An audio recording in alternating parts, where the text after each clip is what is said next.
খুন ও বাংলাদেশের মানুষের গণতান্ত্রিক অধিকার কেড়ে নেওয়া, নতুন বাংলাদেশের সাংস্কৃতিক ন্যারেটিভ নির্মাণে শরীক হওয়ার জন্য প্রতিষ্ঠা করেছিলেন ইনকিলাব কালচারাল সেন্টার।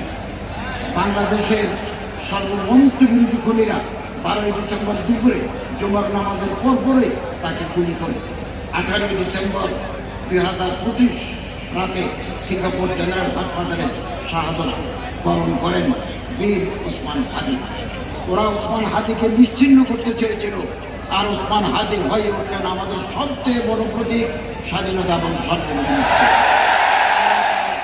মাগফিরাত করুন এবং বেহেশতের অসংখ্য নাজমে আমদ দিয়ে আল্লাহ তাআলা সম্মানিত করুন। ইনকিলাব মঞ্চের সদস্য সচিব আব্দুল্লাহ আল জাবেদ।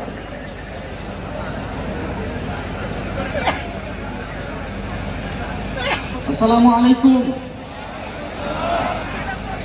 আমরা কি এখানে কান্নার জন্য এসেছি? আমরা এখানে কিসের জন্য এসেছি? আমার ভাইয়ের রক্তের বদলা নেওয়ার জন্য আজকে আমরা এই জায়গায় দাঁড়িয়েছি। প্রিয় ভাইরা, আজকে কবি নজরুলের যে বিদ্রোহী দুটো লাইন, যাকে ওসমান হাদি তার আদর্শ মনে করত, আমি চিরবিদ্রোহী বিশ্ব ছড়ায় উঠে আছি একা, চির উন্নতশীল। প্রিয় ভাইরা, আপনারা জানেন শরীফ ওসমান হাদিকে এক সপ্তাহ 168 ঘন্টা আগে গুলি করা হয়েছে।